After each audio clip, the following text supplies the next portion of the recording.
국회의원도 하시고 지금은 한국 농수산유통공사 사장 맞으시죠?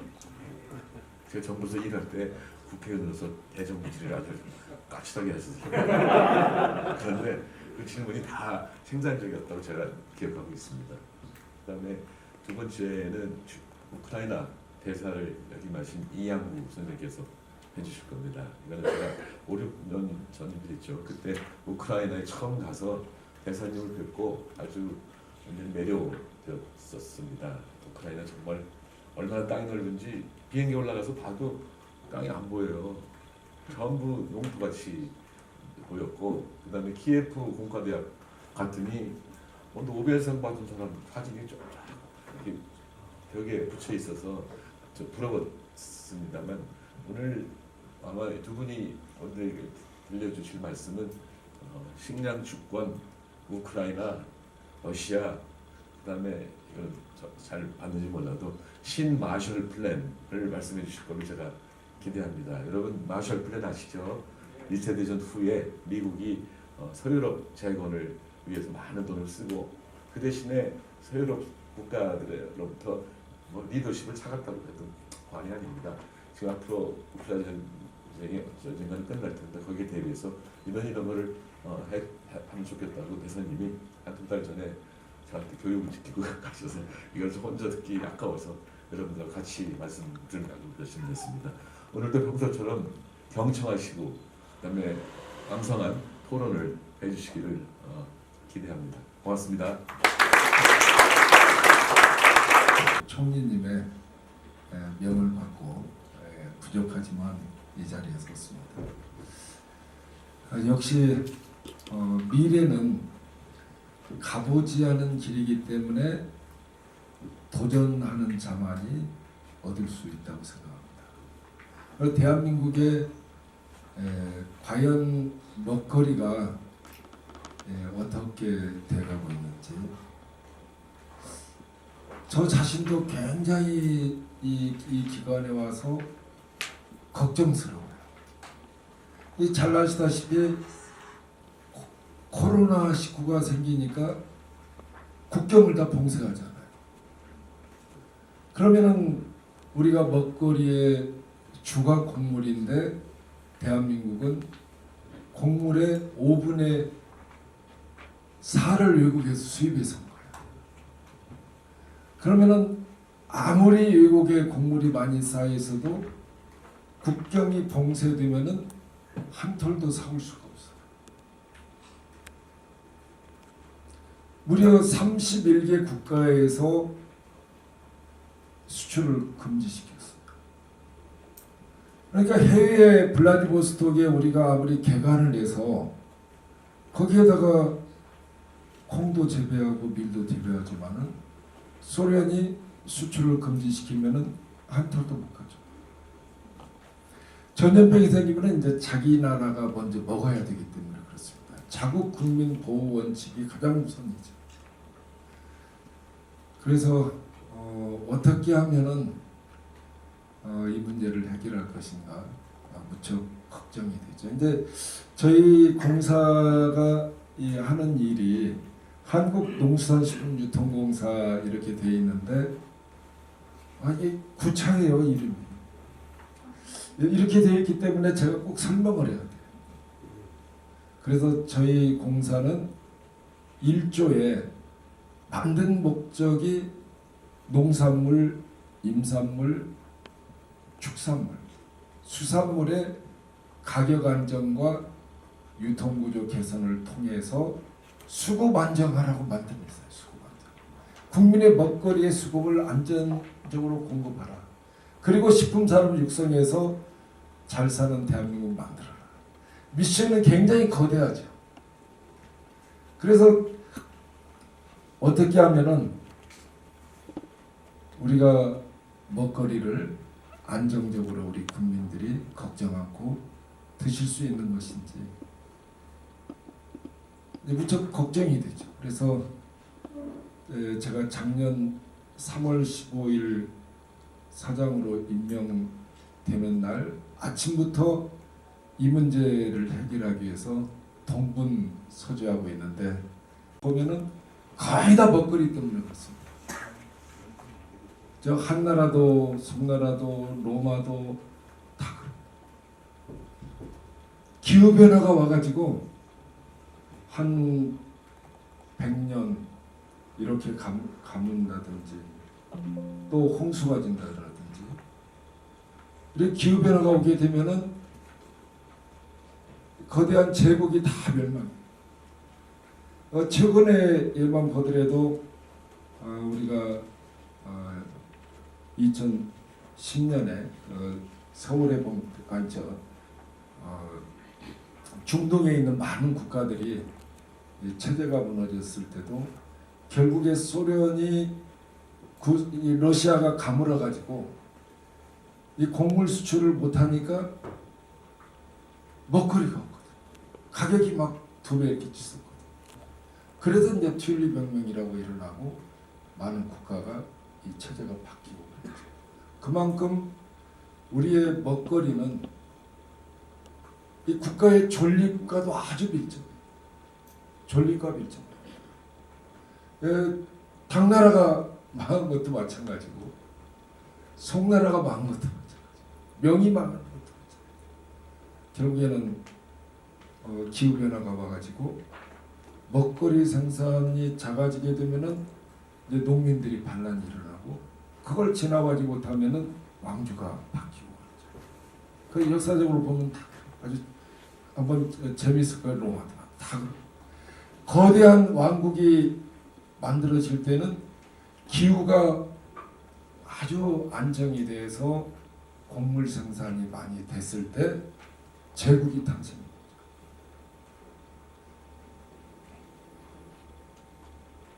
자, 그런데 우리가 기후변화는 기후위기는 예고하고 오는 게 아니에요.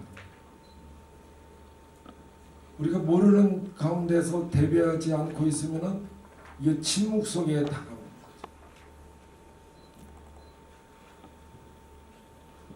거죠. 언제든지 우리가 준비하지 않으면 안 되는데 지금 우리 인류 역사상 기후위기에 인간이 대처할 수 있는 마지막 세대가 우리 세대예요. 지금 사시는 분들. 지금 만일에 여기에 대한 대책을 마련하지 못하면은 그때는 인간의 힘으로서 기후위기를 대처할 수 없다고. 역사적으로 보면 없어요. 이제 원도가 한 2도씨 이상 4도, 5도 이렇게 변화하게 되면은 그건 인간의 힘으로 할 수가 없어요. 그 왜 그러냐? 이 거대한 자라듯이 빙하가 녹잖아요. 빙하.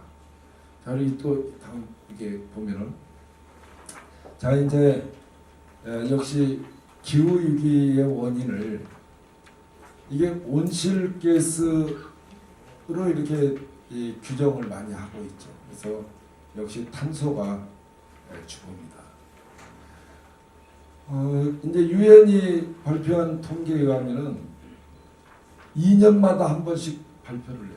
그래서 2년 동안 검증 기간을 거쳐서 발표하기 때문에 이제 이게 가장 최고점이죠. 그럼 중국이 1년에 140억 톤의 그런 온실가스를 발생하고 있죠. 미국이 66억 톤. 저 EU가 굉장히 작아요. 이제 영국이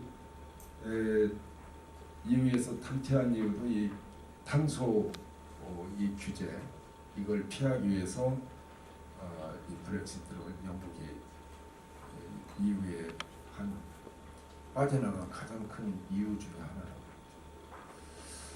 이제 인도, 러시아가 있습니다.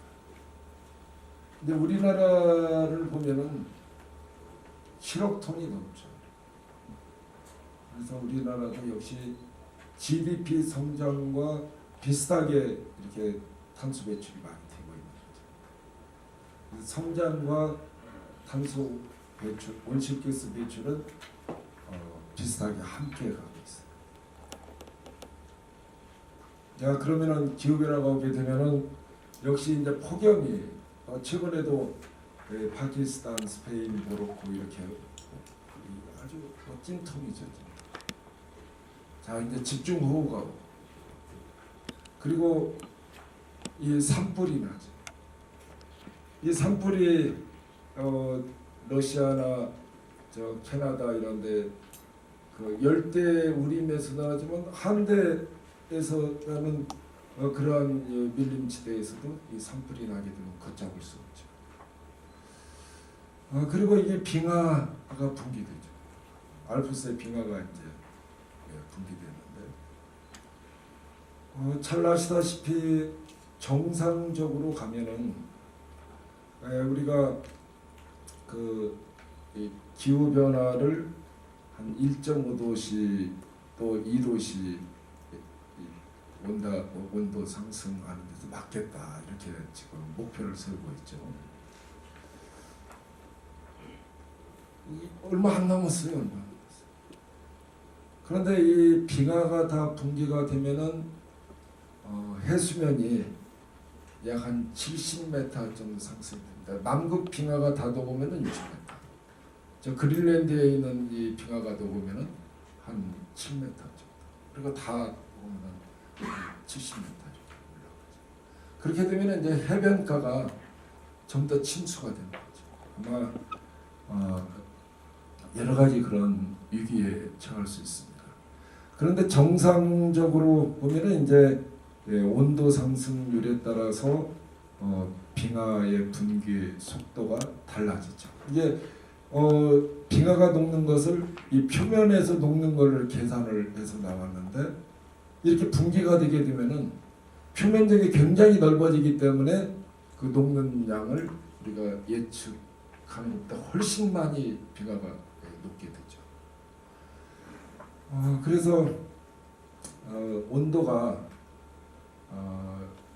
이게 높아짐에 따라서 해수면 상승이 많아질 거다. 이게 보는데 금세기에 우리가 목표로 하는 것만큼 달성을 해도 한 6, 7m의 해수면이 높아질 거다. 그런데 그게 온도 상승이 만일에 우리가 내버려 둔다. 우리가 인류가 대책을 않는다 하면은 이건 뭐 한 4, 5도 이렇게 올라가게 되게 되면은 한 해수면이 한 21m까지 이렇게 높아질 수 있어요. 그래서 우리가 대비를 해야 되는 거죠.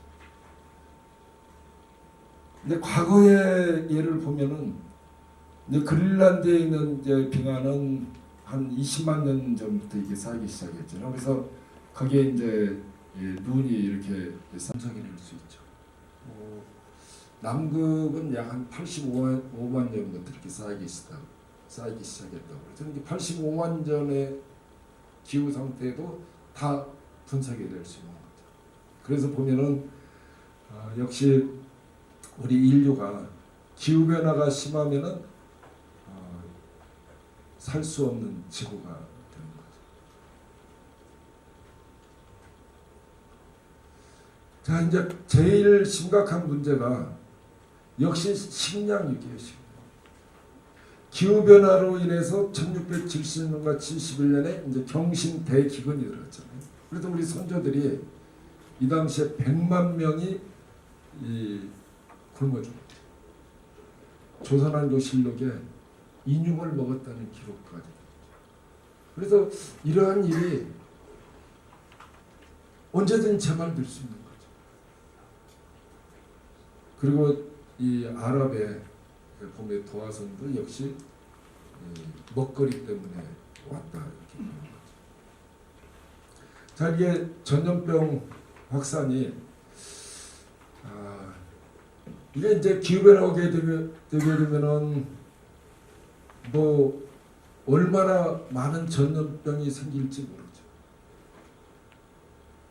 지금 이제 쭉 그 추이를 보면은 새로운 전염병의 발생 빈도가 해가 갈수록 높아져 가고 있어요. 그래서 미국의 국제개발처하고 중국 CDC하고 공동연구에서 발표한 자료에 의하면은 아직 발견되지 않은 바이러스가 170만 종은 더 있을 거라고 보는 거죠. 그래서 어떤 바이러스가 우리한테 출몰해서 우리를 위협할지, 그리고 그린랜드랑 이게 툰드라 지대에 그 동토가 덮게 되면은 거기에 숨겨진 바이러스들이 나와서 인류의 생명을 위협할 수 있다, 이렇게 보는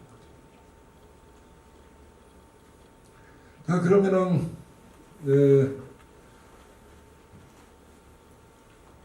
각국이 이 코로나 팬데믹으로 인해서 이제 이렇게 많은 국가들이 수입 제한 조치를 했어요. 뭐 곡물 수출 국가는 다 했습니다. 거의 다 했다고 봐요. 그래서 이 전염병도 역시 원인이 기후 변화다, 이렇게 봅니다.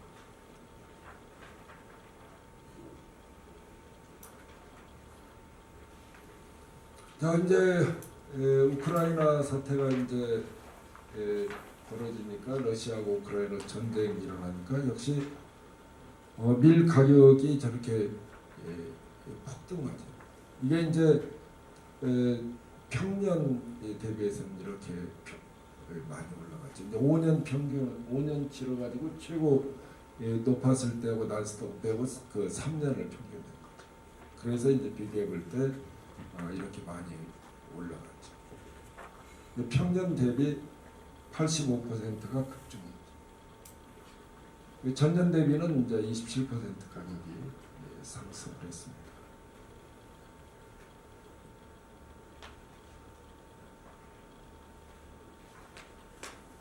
자, 여기를 보면 이제 대사님께서 이런 말씀을 잘 해주시겠지만은, 역시 이제 러시아하고 우크라이나가 많이 세계 수출 점유하는 것은 해바라기 기름이에요. 합치면은 62.6%를 차지합니다. 그다음에 이제 밀도 마찬가지예요. 밀도 이제 러시아가 수출하는 게 19.9%, 그리고 우크라이나가 8.5%. 그리고 이게 두 개 합치면은 28%가 넘는 거죠. 3분의 1의 그런 거래되는 시장 점유율이 있는 거죠. 여기는 생산량보다 수출하는 양이 굉장히 많기 때문에 그렇습니다. 이 보리도 양국이 합치면은 4분의 1이죠. 옥수수는 이렇게 조금 이제 작지만은 우리 다음 슬라이드 나오고요. 이제 우리나라 이게 곡물 수입 현황을 보면은 식용 옥수수는 이제 러시아에서 19.3%, 사료용 밀 같은 경우는 6.3%, 그리고 우크라이나는 사료용 옥수수를 우크라이나에서 많이 수입해요. 반대로 이제 또 역시 밀 수입량 비중도 사료용으로 많이 들어가 있습니다. 그래서 이 각국 그 비교를 보면은 여기 이렇게 나와요. 자, 그러면은 이제 전 세계적으로 이렇게 이제 규제를 많이 하는 거죠. 뭐 인도, 인도네시아, 이집트, 뭐 아르헨티나, 터키, 세르비아 다 그렇죠. 그리고 이제 이 결과로 이 소비자 물가가 이제 상승하는 거죠. 가공식품의 소비자 물가, 그리고 외식 소비자 물가, 배합사료 이게 상승. 이게 걱정이 많이 되죠. 자, 그러면은 이제 모두에서 말씀을 드렸지만은 우리나라의 곡물 저금률은 해가 갈수록 떨어지고 있어요. 계속 이렇게 하향 추세입니다. 2010년에 27.6%인데 2020년에 20.2%로 2000년에는 거의 29.7%인데 불과 20년 만에 10%가 떨어졌어요. 또 1980년에서 2000년까지는 여기가 또 한 26%가 이렇게 또 저하가 됐죠. 급격히 이렇게 우리 자금률이 저하됩니다. 근데 이제 전 세계 시장을 보면은 생산과 이 수요량이 거의 자금률이 100%예요. 그런데 기후 변화가 와가지고 이 자금률이 붕괴가 된다면은 이 생산이 제대로 안 될 때는 역시 우리가 수입하는데 대란이 일어납니다. 이 국제적인 이런 생산량과 또 우리나라에서는 다 걱정을 해야죠.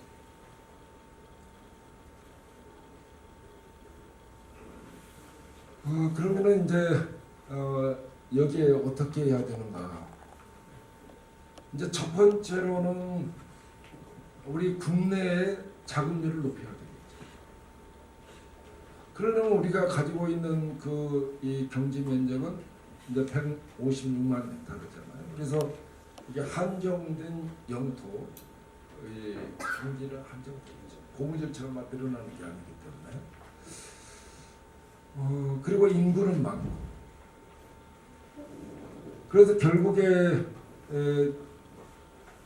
노동 집약적이라고 하기보다는 이제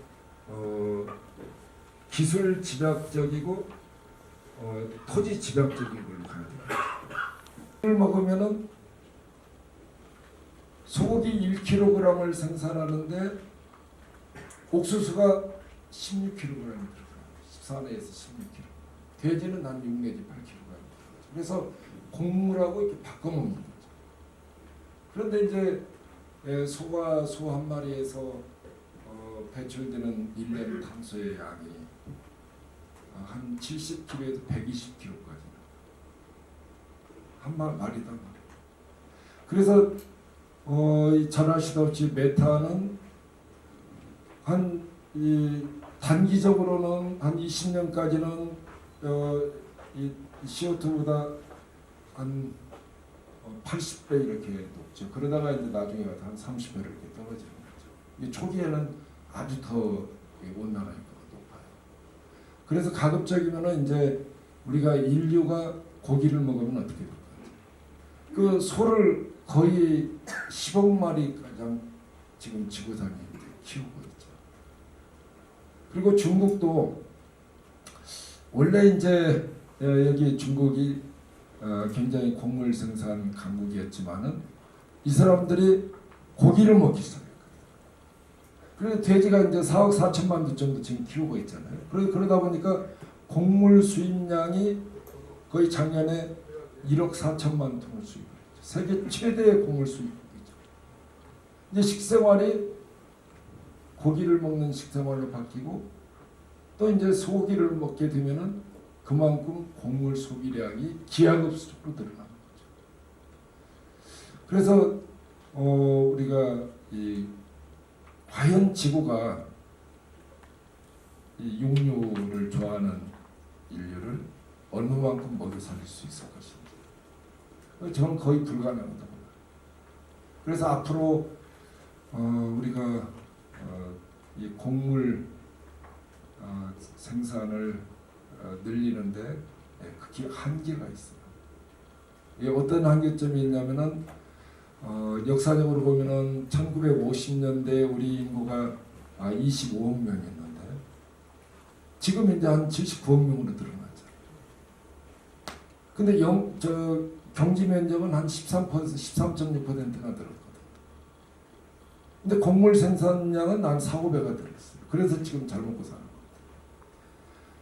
근데 거기에다가 이제 저 지수지 비료 많이 써. 농약성, 종자 개량하고, 영농기법 좀 발전시키고. 그래서 이제 생산량을 많이 늘렸죠. 그리고 열대우림 개간해가지고 거기다가 파업 열심히. 맹글리온 숲 다 파헤쳐서 거기다 새우 양식하고 이제 그렇게 하면서 우리가 이제 먹거리를 해결해 온 거죠. 근데 과연 그 인구가 증가하는 문제, 고기를 먹는 문제, 기후변화 문제, 여러 가지 그 우리 인류의 먹거리를 위협하는 요인들이 있는 거죠. 그러면 이제 다른 나라들은 공공비축을 어떻게 하고 있는지, 중국의 예를 들어보면은 여기는 이 1990년에 이 법을 통해서 약 1년치 소비량의 곡물을 중앙정부가 비축하고 있어요. 그리고 또 이제 지방정부에서 주산지는 3개월, 소비지는 6개월, 수급균형지역은 4.5개월 이렇게 비축하고 있고 또 이제 민간에서 또 비축하고 있는 거죠. 일본도 마찬가지. 일본도 이제 쌀을 한 150만 정도 비축하다가 이제 100만 톤 비축을 했는데 조금 이제 줄여서 비축을 하죠. 그리고 밀도 한 2, 3개월치 비축을 하고 이 사료 곡물도 이제 국가에서 비축을 하고 있죠.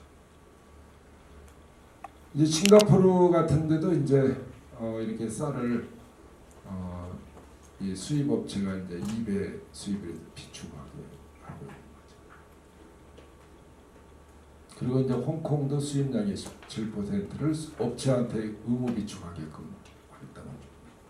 근데 그 대신에 이제 역시 국가가 지원을 해주는 거지, 돈을. 이 문제는 외국에서 못 가져오면 자기 나라에 쌓여 있어야지 안보가 해결되는 거죠.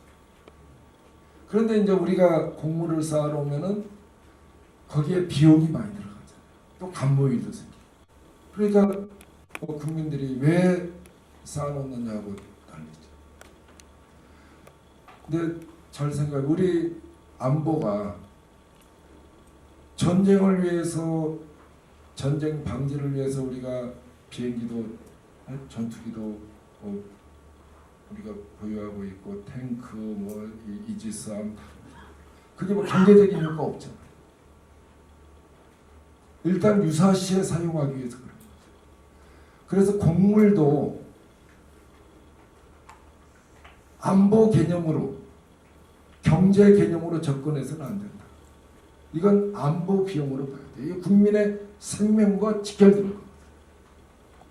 그래서 이제 안보라는 용어를 사용을 했습니다. 자, 그러면은 여러 가지 드릴 말씀 많은데 빨리 끝내라고 해서 우리가 쌓아놓는 방법이 뭐가 있을까? 그러면 이제 국가의 국민의 세금을 많이 들여서 사일로 짓고 거기다가 저장하는 방법도 있죠. 그런데 돈이 없잖아요. 돈. 그러면은 어떻게 했으면 좋겠는가? 민간 기업이 돈을 버는 모델을 만들어야 되겠다. 이게 민간 기업이 돈을 벌면은 철의 장막을 쳐도 넘어오잖아요. 그럼 돈 버는 모델이 뭘까? 돈 버는 모델. 그래서 지난 이제 코로나가 생기니까 물류비가 엄청 올랐죠. 몇 배 올랐어요. 컨테이너 같은 경우는 대여섯 배 이렇게 올랐죠. 그러니까 그렇게 오른 값을 주고도 배를 확보를 못해요. 선봉량을 확보를 못해요.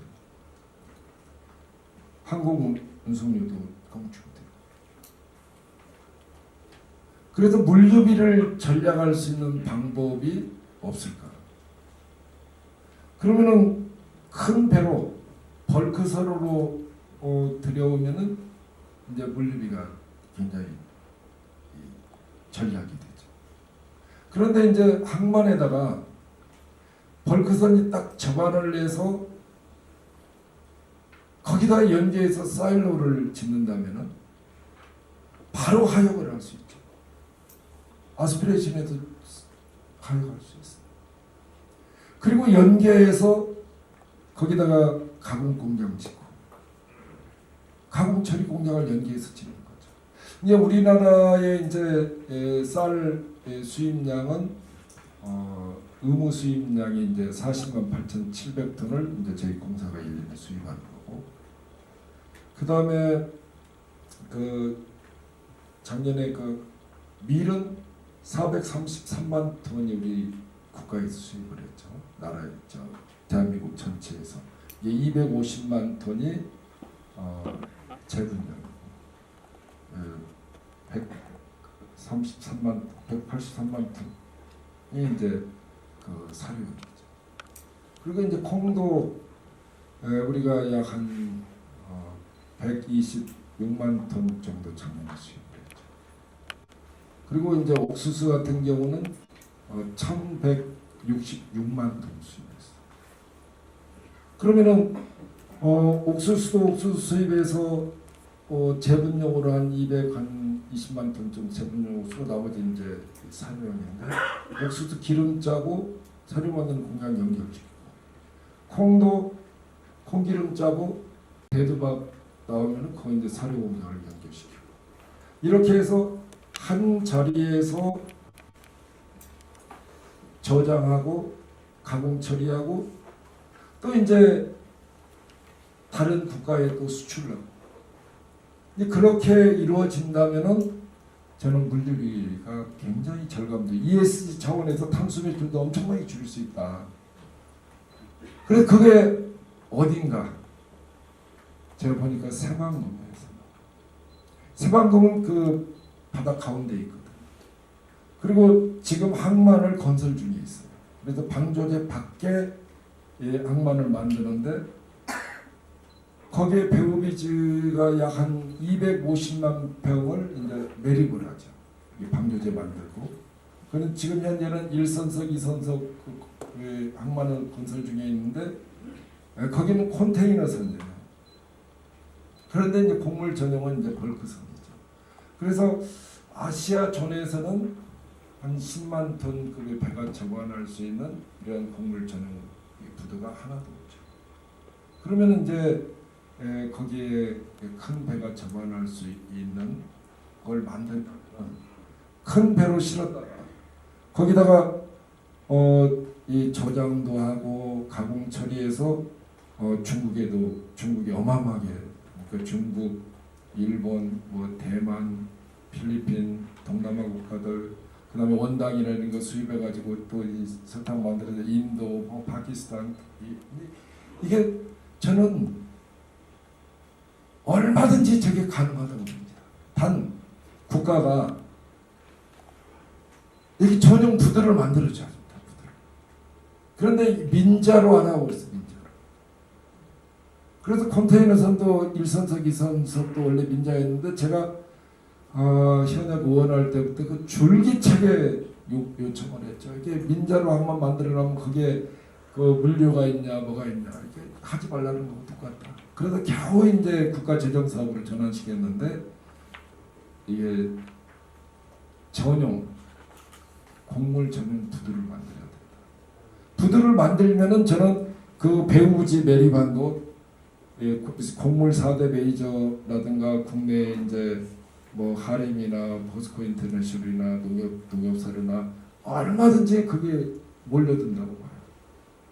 왜냐하면 그런 조건을 가지고 있는 데가 없어요. 천혜의 조건을 가지고 있죠. 그래서 그런 모델을 내가 찾으려고 무진애를 썼죠. 그랬더니 찾을 우리 자료가 없는 거죠. 그래서 보니까 일본에 그렇게 하고 있어요. 일본은 이제 규모가 작은데 일본에서 그 항만이 이제 작기 때문에 작은 규모로 이렇게 연계해서 하고 있어요. 그래서 제가 다음 달에 가서 그 현장을 한번 보고 오려고 그래요. 그래서 작년 1년 동안에 이 식량 안보 차원에서 이게 국가가 돈 얼마 안 들이고도 이야기를 할 수 있거든요. 얼마 안 들이고 할 수 있어요. 어마어마한 이 국민의 이 식량 안보를. 그리고 거기에 그 매립하는 이 부지 밖에는 거기 새만금 방주대교 안에 거기에 이 매립할 때부터 이 사일로 만들 때는 콘크리트 시설물이잖아요. 그럼 거기를 매립했다가 또 팔 필요도 없어요. 미리 설계를 하게 되면은 그냥 미리 콘크리트 구체물 만들어 놓으면은 그 비용이 파는 가 만들고 매립 비용 안 들죠. 그리고 바닷속에다가 저장하는 방법도 있어요. 그러면은 온도 변화가 잘 안 일어나고 이게 차기 때문에 에너지도 많이 절감될 수 있다고 저는 그렇게 생각하죠. 그래서 강동석 인천국제공항 거기 만드는데 아주 그 초기부터 늦게까지 고생하신 강 장관님한테 이런 얘기를 했더니 굉장히 가능하다는 거죠. 그거 얼마든지 거기다 바다에다가 매립해도 바다에다가 사일로 만들어서 하는 것도 가능하다. 석유도 바닷속에다가 이렇게 저장하는데 곡물도 가능하다.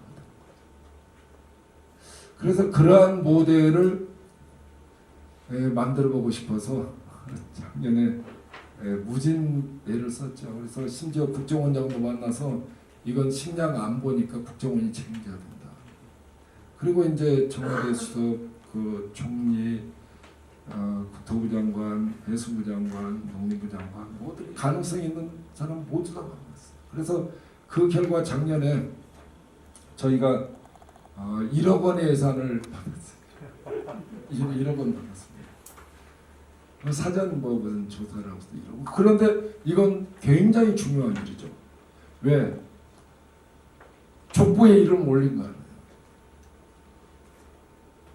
이게 굉장히 중요한 거예요.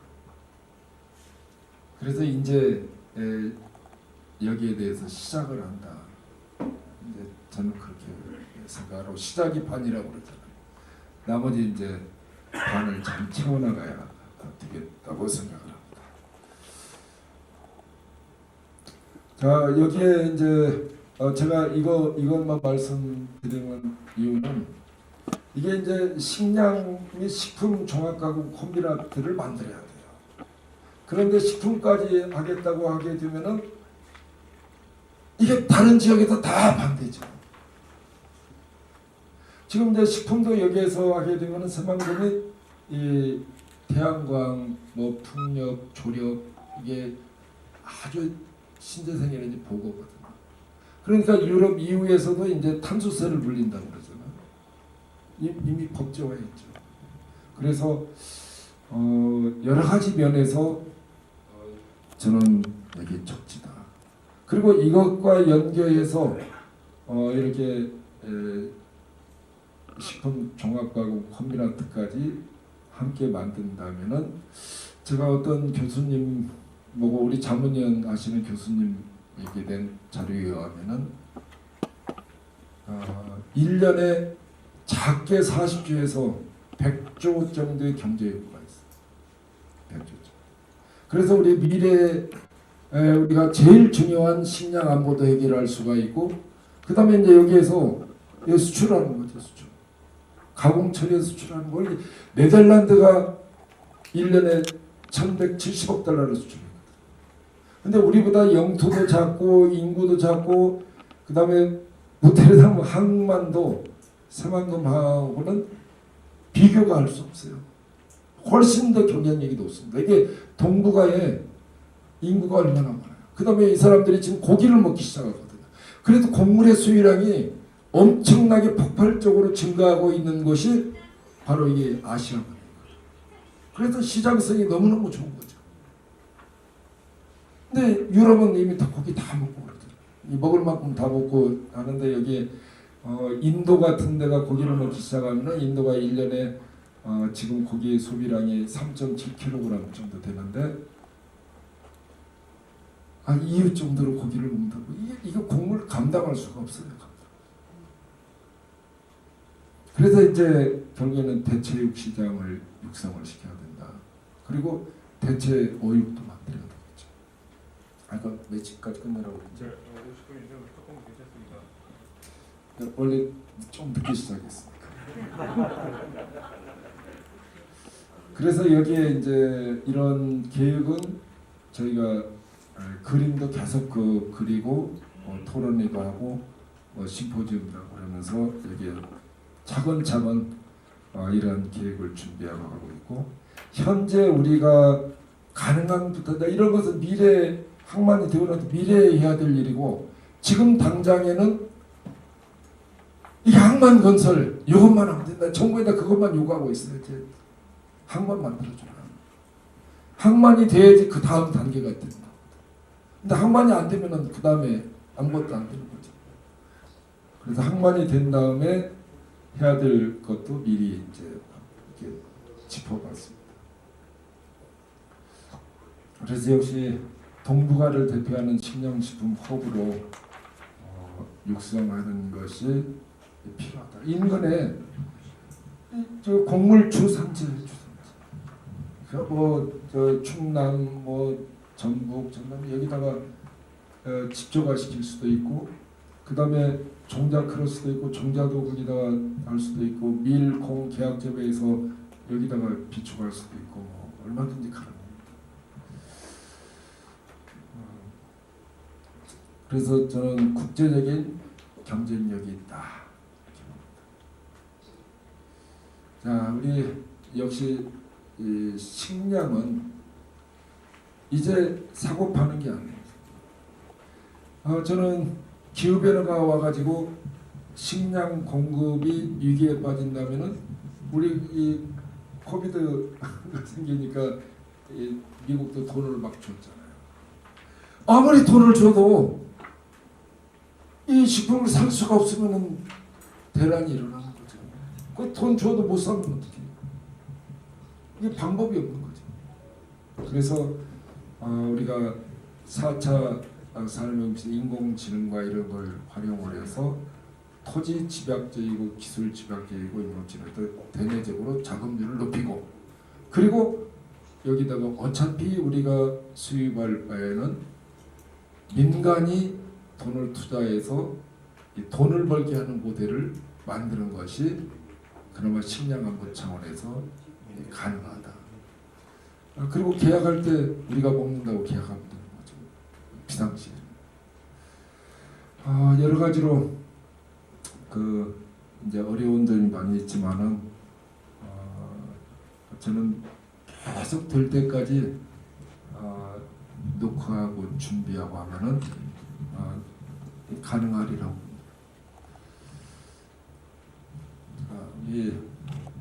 질문 지금 아니요, 제가 한꺼번에 질의응답 할 생각이고요. 알겠습니다. 네, 그럼 저 두 번째 주제인데요.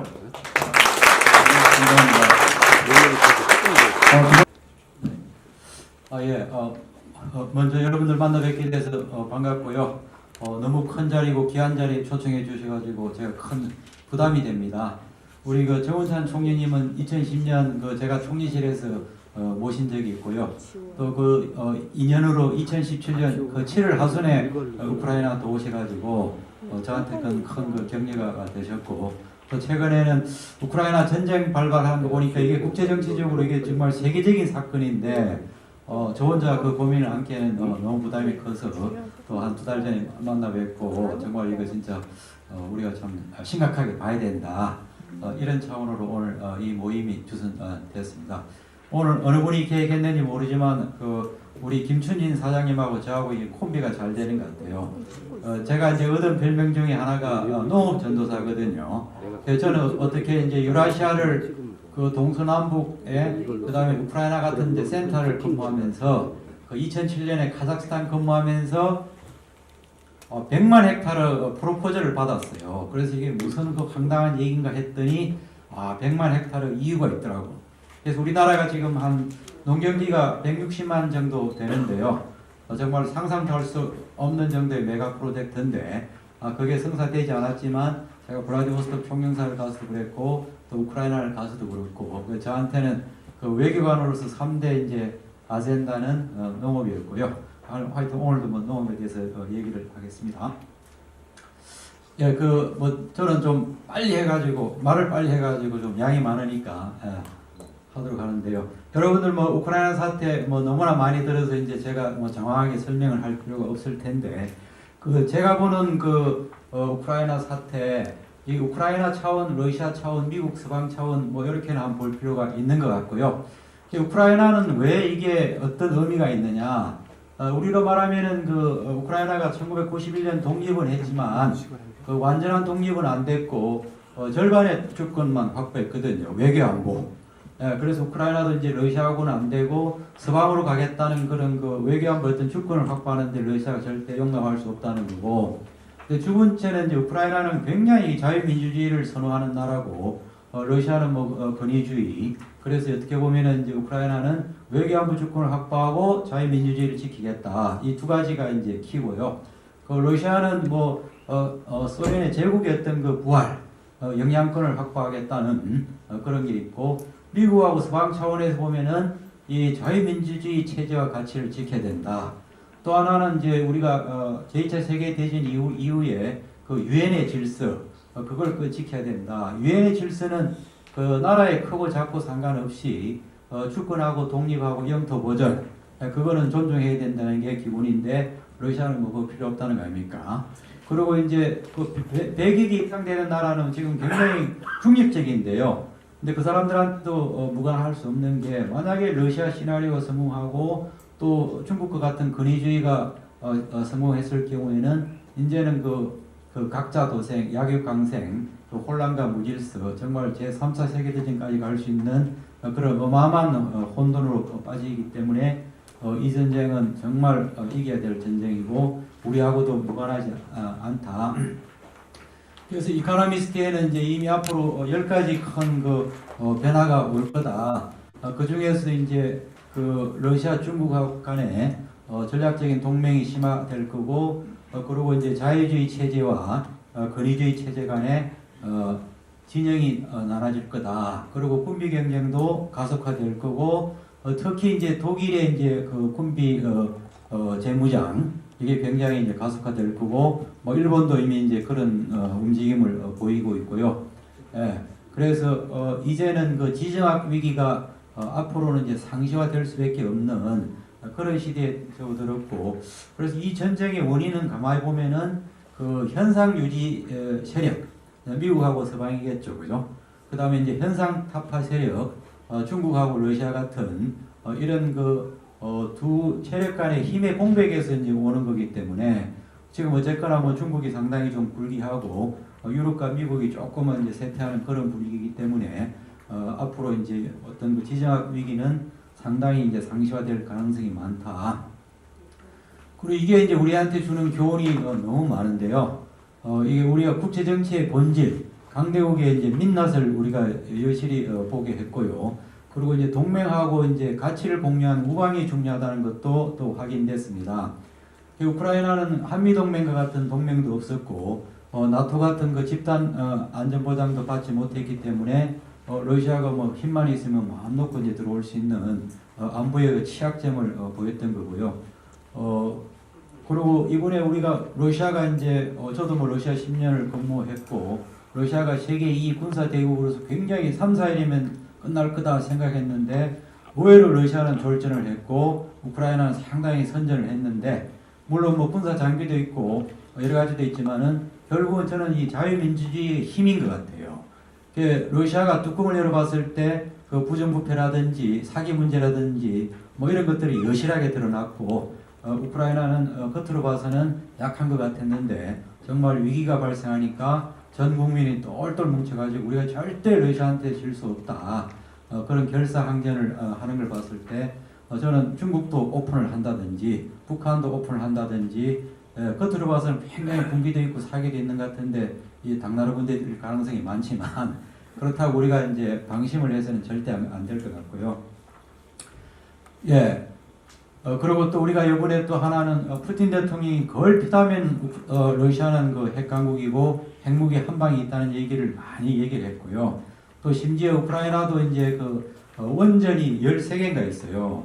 그래서 이제 한때는 그 원전까지 러시아군이 폭격도 하고 테러도 하고 점령도 하는 그런 게 있기 때문에 이거 북한도 아마 이런 거에 대해서 좀 잘못된 메시지를 줬을 가능성이 많고 그래서 우리가 특히 이제 WMD라든지 핵무기 원전 이런 거에 대해서 상당히 그 단도리를 잘 해야 된다.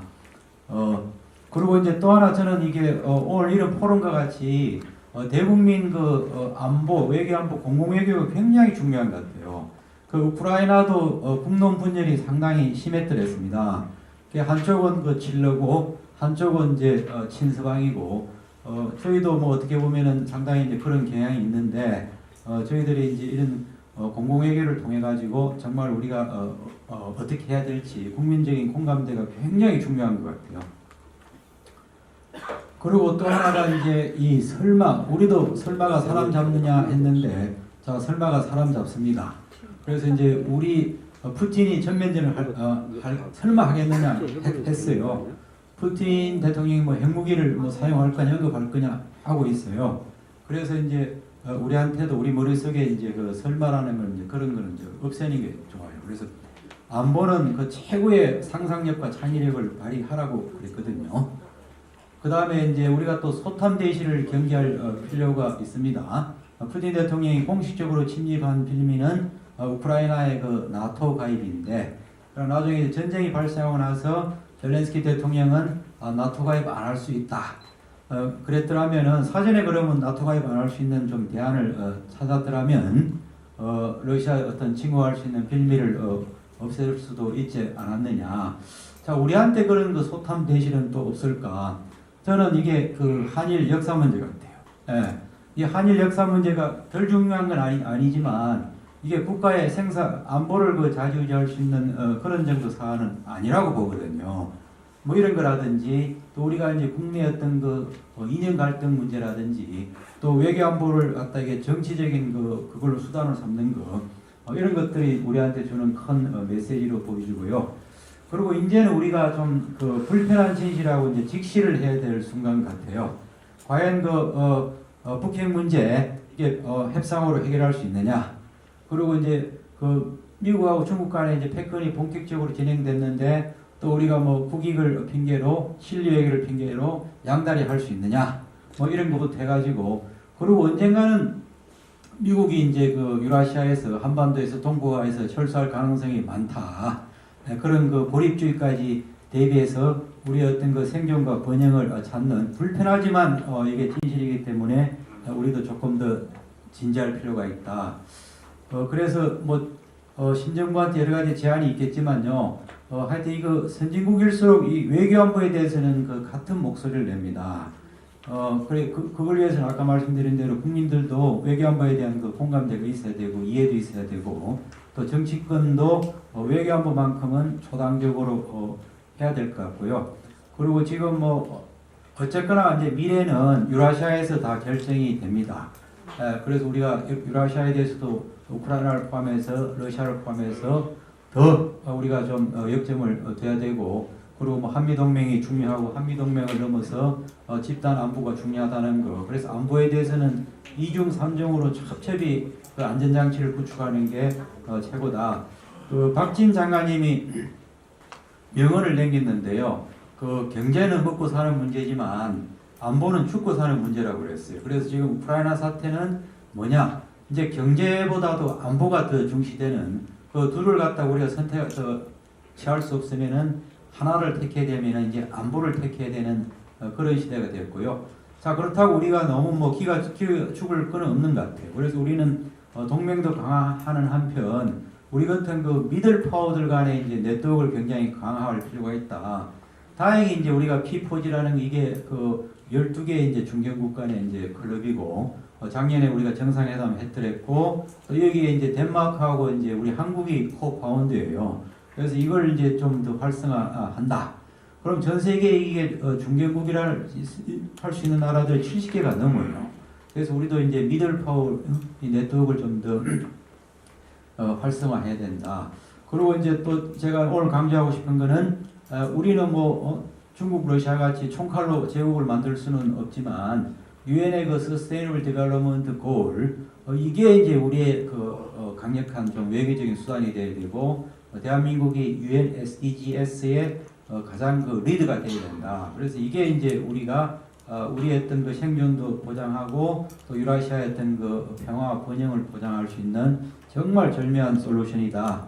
그 말씀드릴 수 있고요. 예.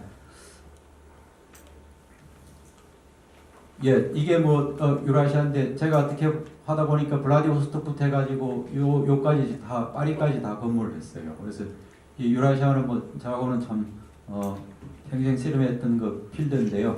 아까 우리 이제 김춘진 사장님이 말씀해 주셨던 것처럼 자 이게 메가 트렌드입니다. 메가 트렌드. 그래서 FEW 는 뭐 영어로도 부족하다는 얘기지만 그 푸드 에너지 워터예요. 그래서 우리가 3대 이 미래 자원은 그 시간이 갈수록 더 부족한 걸로 나오고 있고 그 다음에 우리가 뭐 미중 패권이라든지 기후 변화라든지 또 유라시아 이제 통합하는 것도 우리한테는 큰 트렌드고 4차 산업혁명 그리고 또 우리가 인문학적인 그 크라이시스도 굉장히 지금 중요한 것 같아요. 이것도 우리가 좀 유념을 해야 되고 그리고 우리가 그 4대 지금 그 레이스가 진행되는 것 중에 하나가 자 이 바이러스하고도 이제 사람하고 경쟁하는 시대가 됐고 뭐 하여튼 국가 간의 경쟁 또 사람하고 어떤 그 AI 로봇 예 조지 프리드만은 그 역사상 가장 중요한 10년이 2011년에서 20년이라고 그랬는데요. 가장 진짜 중요한 시기는 10년은 2021년에서 30년 같아요. 재작년 벽두부터 코로나 바이러스도 발생을 했고 또 우크라이나 사태라든지 뭐 파리 기후변화 협약을 마무리해야 될 시기가 2030년이고 또 미중 그 GDP 서열이 바뀌는 시기도 2030년으로 보고 있고 또 UN SDGs 목표 시한도 2030년이다. 그래서 정말 우리가 역사상 가장 중요한 10년 살고 있다. 예. 그래서 이거 제가 작년에 뭐 외대에서 지정학 강의하면서 가르친 건데요. 저희들도 이제 아까 이제 불편한 진실과 이제 직면을 해야 되는데, 자 우리한테 가장 최악의 시나리오가 있어요. 자 우리가 시나리오도 있습니다. 저는 이 가능성은 별로 없다고는 보지만 북한 비핵화가 평화적으로 해결된다든지 또 미중 간 미르 간의 이제 갈등이 아니고 협력이 된다든지 한미일 협력이 더 강화된다든지 또 아까 말씀드린 우리가 이제 미들 파워 네트워크를 더 강화한다든지 그리고 저는 이제 블라디보스토크 총영사도 하면서 그런 그 생각이 들어요. 블라디보스토크하고 서울하고 800km가 안 됩니다. 그래서 우리가 SRT, KTX로 했을 경우에는 2시간 거리입니다. 또 블라디보스토크하고 하바롭스크도 800km가 안 돼요. 그리 하면은 결국은 4시간 거리라는 거거든요. 그래서 우리가 구축해야 될 비전은 동북아시아를 일일 생활권으로 만들고 또 제2의 EU 같이 단일 경제권 만드는 거 이게 진짜 저희들이 하나의 역사적인 과제이고 저희들이 해야 될 미션 같습니다. 그리고 중국도 좀 변화돼 가지고 자유민주주의 인류의 어떤 보편적 가치를 중시하는 보통 국가가 된다든지 그리고 저는 우리가 유라시아에서 새로운 실크로드를 구축하는 거 북극의 시대가 도래되면 또 한국한테는 엄청난 그 혜택이 많습니다. 2030년 되면은 이제 북극의 시대가 상당히 본격적으로 도래할 거라고 전망들 하고 그렇게 해서 우리가 평화 통일도 하고 대한민국의 선진화 글로벌 파워로 가는 이게 이제 우리가 해피한 시나리오인데 단 우리가 이렇게 그 트리거를 막아야 되는데요. 우리가 이제 국내 차원에서 트리거가 있고 한반도 뭐 글로벌 차원에서 있겠죠, 그죠? 특히 우리 국내 차원에서 뭐 남남 갈등이 심화되는 거라든지 또 외교안보의 정치화라 해서 국론 분열되는 거라든지 이런 것들 또 뭐 북한 급변 사태라든지 또 미중 패권 뭐 이런 것들 우리한테도 지금 잠복된 리스크가 대단히 많다. 자, 뭐 이 존 미어샤이머 교수가 4년 전에 조선일보하고 이제 한반도 7대 대전망을 예측을 했는데 그렇게 유쾌한 시나리오는 아니지만 상당히 저는 근거 있는 시나리오라고는 보거든요. 자, 중국에 맞서기 위해서 한미동맹이 더 긴밀해질 거고 한반도는 가장 긴장이 고조된 지역 중에 하나가 될 거고 동시에 또 한국과 중국과 교육관계는 더 강화될 거고 한국이 가까운 장래에 통일 어렵고 북한은 뭐 핵을 포기하지도 않고 중국도 비핵화를 제초하지도 않을 거다. 한국의 핵무장을 막기 위해 미국은 새로운 핵우산을 만들어야 되고 만약에 핵군국이 된 중국에 한국이 편성하면은 반주권 국가 이게 지금 우크라이나가 반주권 국가거든요. 그래서 우리도 중국의 어떤 실체를 우리도 명확히 좀 알 필요가 있다. 정말 저희들 대한민국의 지금 상황은 그 퍼펙트 스톰이라고 할 수 있는데 우선 한국 내에 어떤 그 챌린지도 많잖아요. 그죠? 그리고 북한을 포함한 한반도 챌린지도 많고 또 미중 그 일러 4강 간의 어떤 동북아를 둘러싼 지정학적인 그 패권 경쟁 그리고 이제 더 컨트롤에서는 그 지금 일어나고 있는 유라시아, 러시아 대 서방 그리고 뭐 글로벌 또 미래 리스크 뭐 이런 것들이 우리가 당면하고 있는데 그럼에도 불구하고 저희는 우리나라는 상당히 그 희망이 많다. 특히 이제 북극계가 시대가 도래되면은 한국이 상당히 이제 좀 혜택을 많이 볼 수 있는 유리한 위치에 있고 또 앞으로 이제 우주항공 시대가 됐다고 그랬는데 최근 또 우리가 우주항공 대국으로 진입을 했고 그리고 이게 러시아 시베리아 같은 북방도요.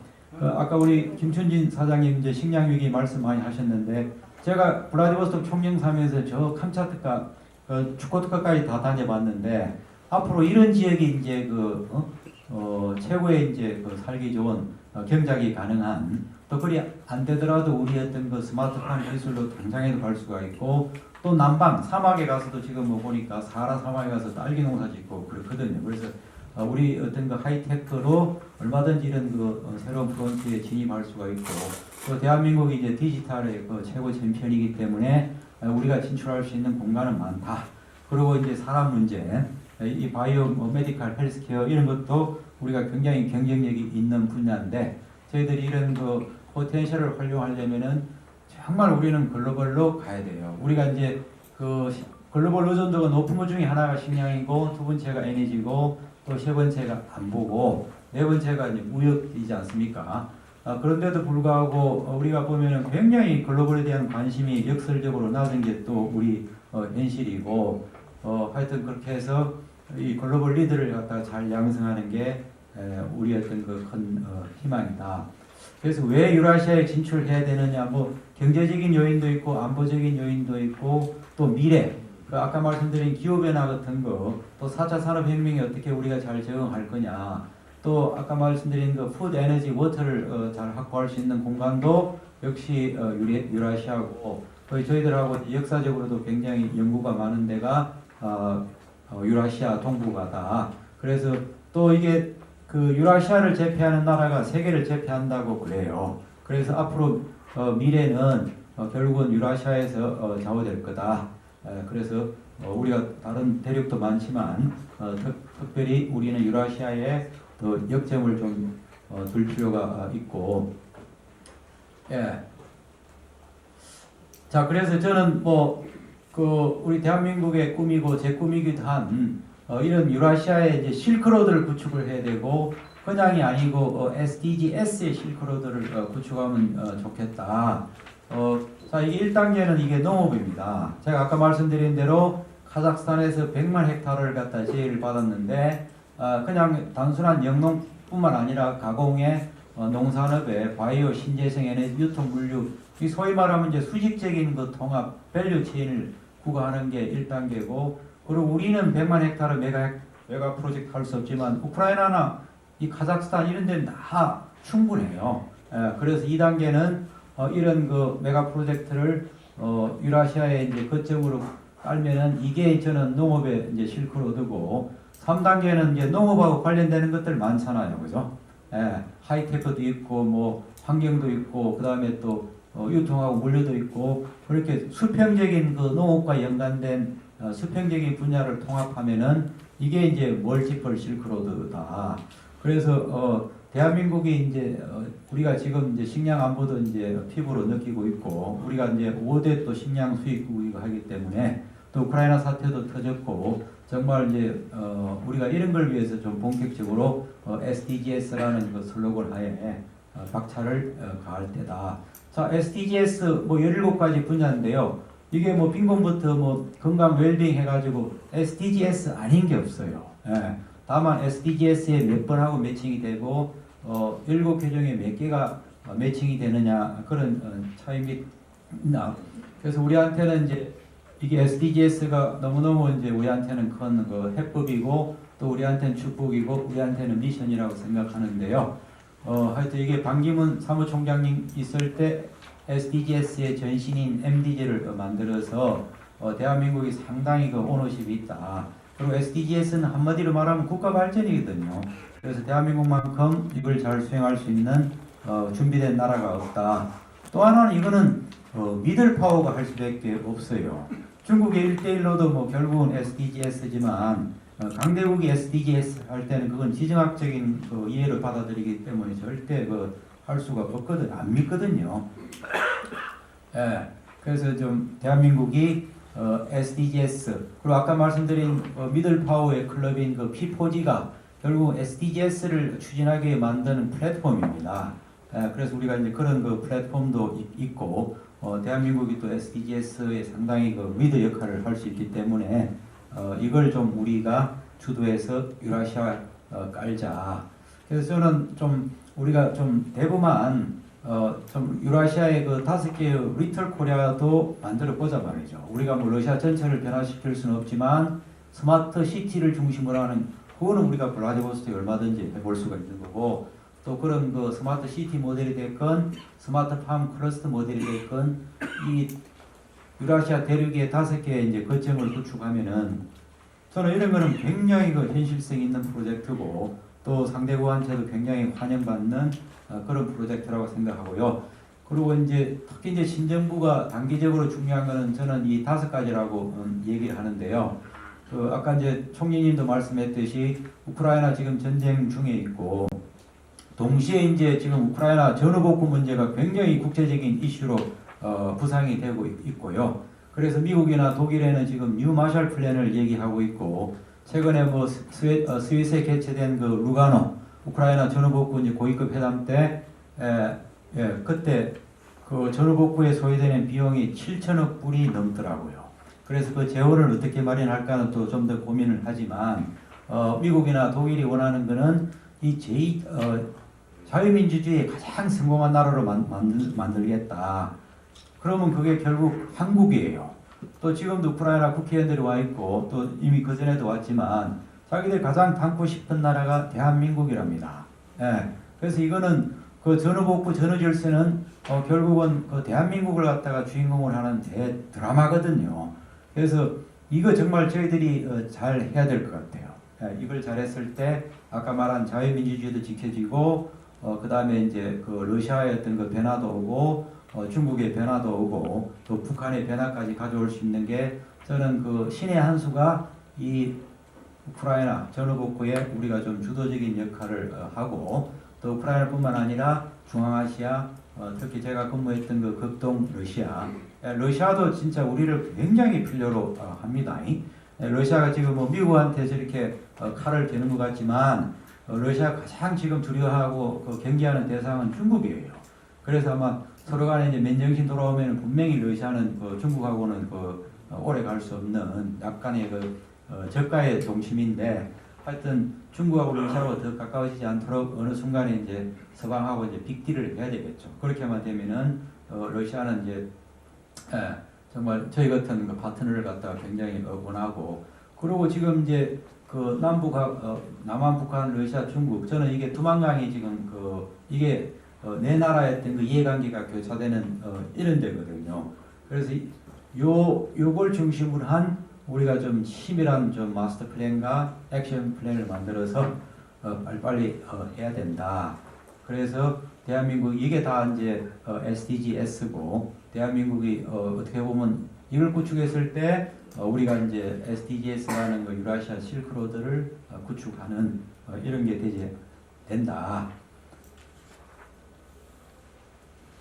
예, 저는 그 2024년에 이제 굉장히 대한민국의 큰 결정적 시점이 될 수 있다고 보는데요. 우선 그 2023년에 그 새만금의 세계 잼버리 대회가 예정돼 있습니다. 이것도 뭐 7만 명에서 9만 명 온다고 그러고 그리고 2024년에 1월에는 IOC에서 개최하는 동계 청소년 올림픽이 예정돼 있고요.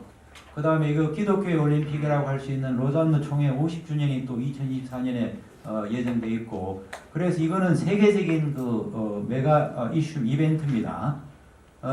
그리고 이제 우리가 유엔하고 이제 SDG 관련된 그 행사를 매년 하고 있는데 2024년은 북한이 억셉트 할지 안 할지 모르지만 남북한 SDGs 엑스포를 개최해서 요 세계 내기였던 그 글로벌 이벤트를 잘 융복합해서 대한민국이 전 세계에 이제 또 목소리를 내고 또 SDGs를 전 세계에 좀 알리고 하여튼 저는 이게 이제 우리한테 굉장히 좀 꿈의 2024년이 될 수도 있겠다. 저희들이 장기전은 좀 약하지만은 3년 5년 그 단기전하고 중기전은 굉장히 강한 것 같아요.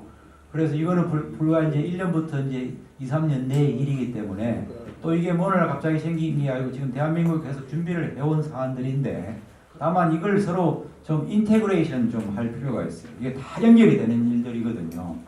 그랬을 때 2024년은 대한민국한테 어떤 그 꿈의 시대가 되고 정말 우리가 전 세계의 어떤 그 피스메이커가 되고 번영을 갖다가 만들 수 있는 그리고 이제 SDGs가 참 비전이자 슬로건인 게 그 17개 분야가 있지만 5가지 P로 요약이 되는 게 그 첫 번째 P가 이제 피스고 두 번째 P가 프로스페리티 번영, 세 번째가 플래닛 환경, 네 번째가 people 사람, 다섯 번째가 파트너십이에요. 그래서 이 SDGs를 구한다는 것은 정말 대한민국이 대한민국의 어떤 그 번영을 넘어서 글로벌 발전, 역사 발전, 문명 발전까지 기여할 수 있다는 정말 우리한테는 너무 멋진 슬로건이고 너무 멋진 아젠다이기도 하다고 봅니다. 예, 그래서 저희가 지금 열심히 우크라이나 전후복구 관련된 마스터 플랜을 잘 만들고 있는데요. 하여튼 이게 좀 돼서 우크라이나가 한강보다 훨씬 큰 드니프르 강이 있어요. 어제도 우크라이나 국회의원들하고 누굴 뭘로 비전을 삼을 거냐. 라인강의 기적이 있고 한강의 기적이 있고 그렇듯이 이제 제3의 강의 기적, 드니프르 강의 기적을 한번 만들어 보자. 그러면 최첨단의 이제 스마트 시티도 들어가야 되는 거고 아까 우리 김춘진 사장님이 얘기하는 그 농복합 그 물류 복합 단지도 들어갈 수가 있는 거고 정말 저희들이 갖고 있는 모든 그 기술과 노하우들을 갖다가 우리가 론칭할 수 있는 그 상당히 좋은 무대도 될 수 있겠다. 예, 그래서 저희가 이제 스마트 시티하고 SDG하고 접목을 해봤더니 거의 한 7, 8개가 매칭이 돼요. 그 다음에 스마트팜하고 안 나왔네. 이것도 한 7, 8개, 17개 중에 7, 8개가 되거든요. 그래서 그냥 우리가 스마트팜을 마케팅하는 게 아니라 SDGs하고 어떻게 접목이 되는지 이렇게 했을 때 훨씬 그 밸류도 뛰고 남들한테 어필하기도 좋습니다. 또 우리가 바이오 메디컬 헬스케어 그래서 이런 그 컴플렉스한 프로젝트를 했을 때 경쟁력도 생기고 부가치도 높고 SDGs하고 많이 이제 접목이 되겠다. 그리고 뭐 에너지부터 그래서 제가 자꾸 이런 얘기하는 거는 그 SDGs는 우리가 CSR하고 다릅니다. 밸류도 창출하지만 일자리 창출하고 수익 창출할 수 있는 돈 버는 게 이게 SDGs라는 걸 제가 자꾸 보여주고 싶어서 이런 모델들을 제시합니다. 예, 한 2분 남았는데요.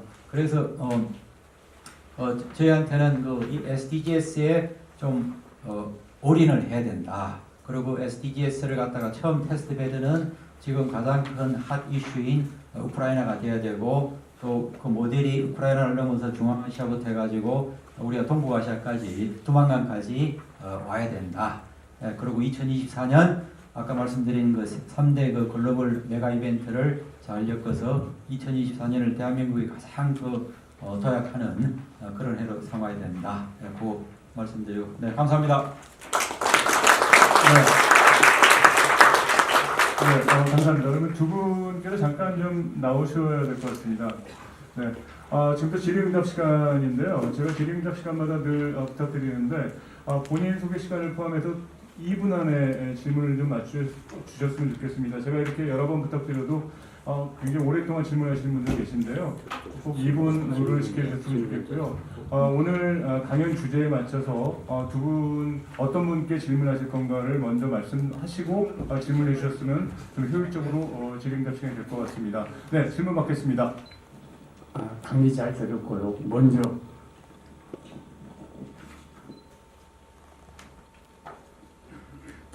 김춘진 사장님 그 한국농산물식품유통공사 질문 드리겠습니다.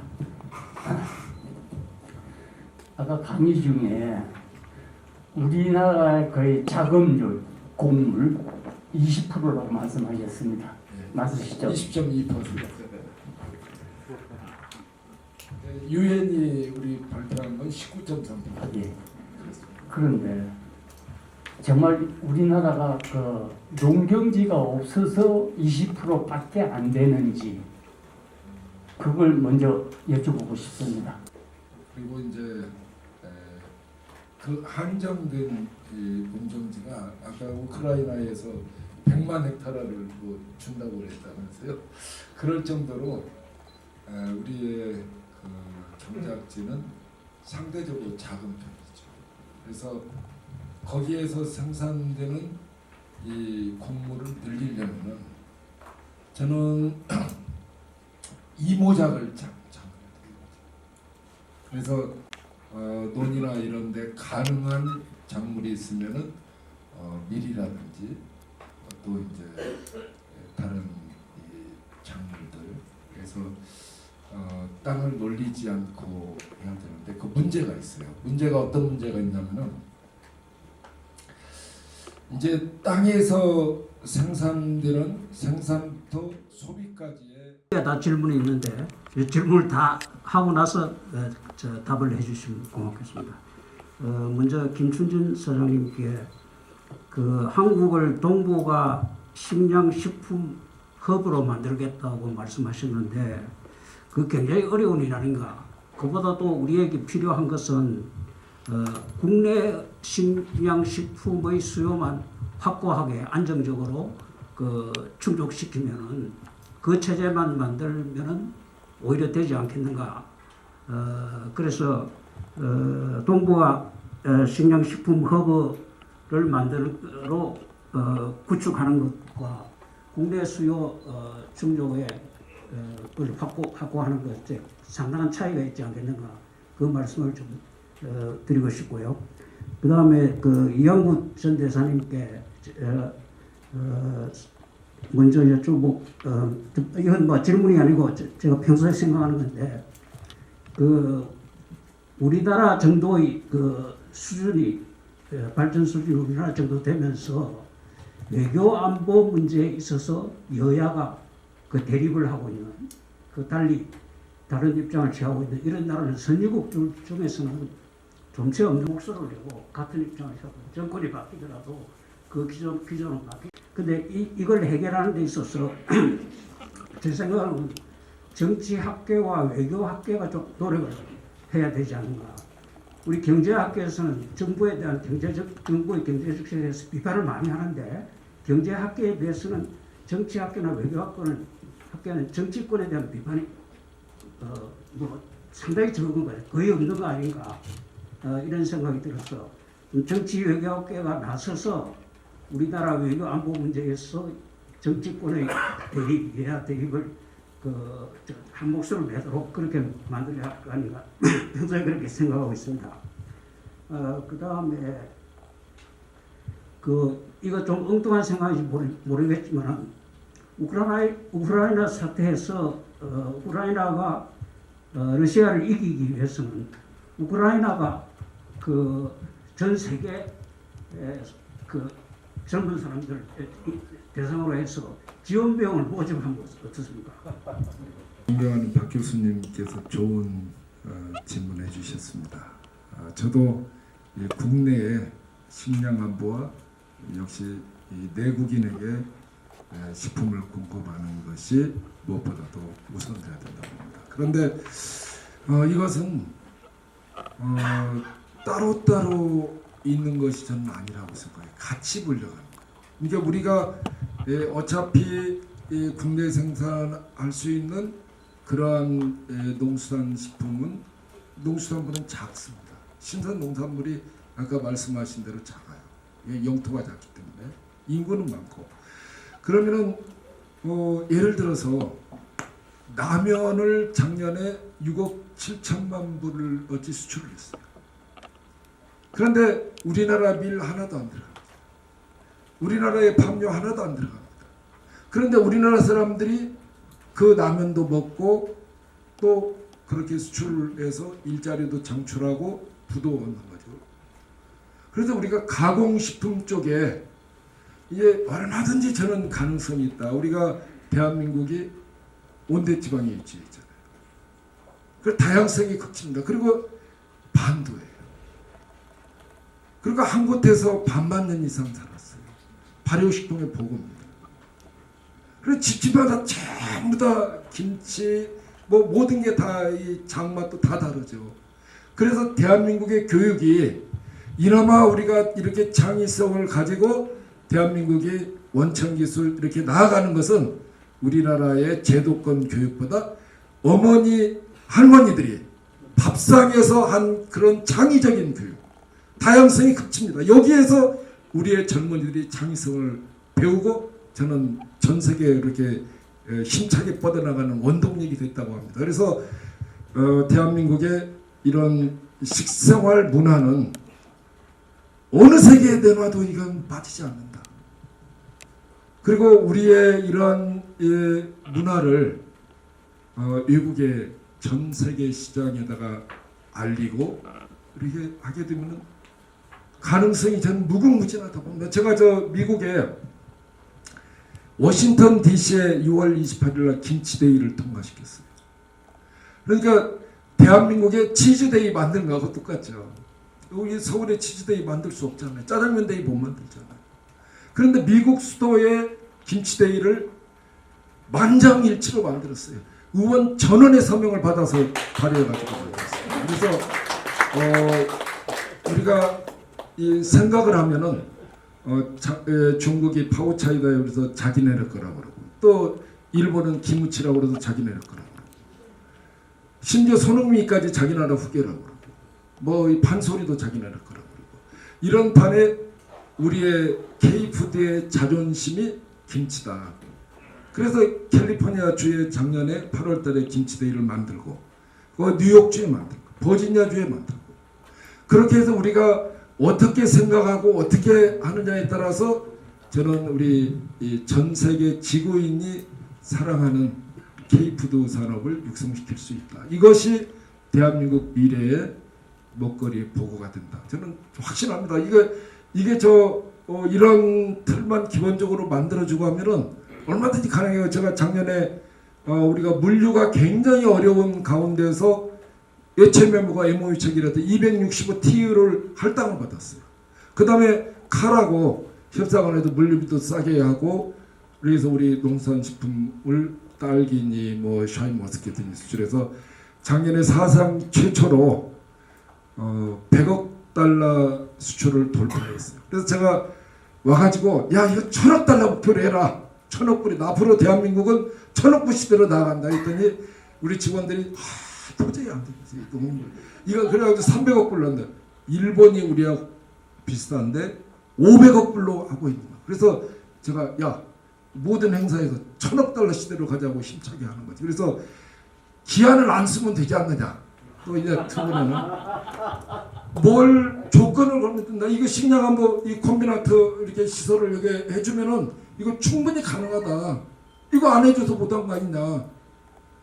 얼마든지 우리가 이 꿈과 희망을 주는 거기 때문에 저는 우리의 그 역량을 모으면은 이 같이 간다고 봅니다. 그래서 우리나라의 식품 산업이 육성이 되면은 여기 농산식품이 많이 쌓여 있잖아요. 그거 만들려면 우리나라 창고에 쌓여 있어야 되거든요. 갖다가 그게 유사시에 우리가 먹으면 되는 거죠.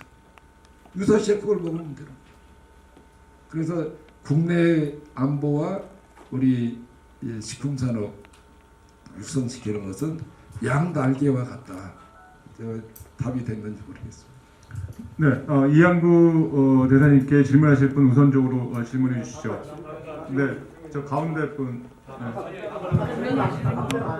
네, 대사님한테 저 네네. 질문을 하나 하겠습니다.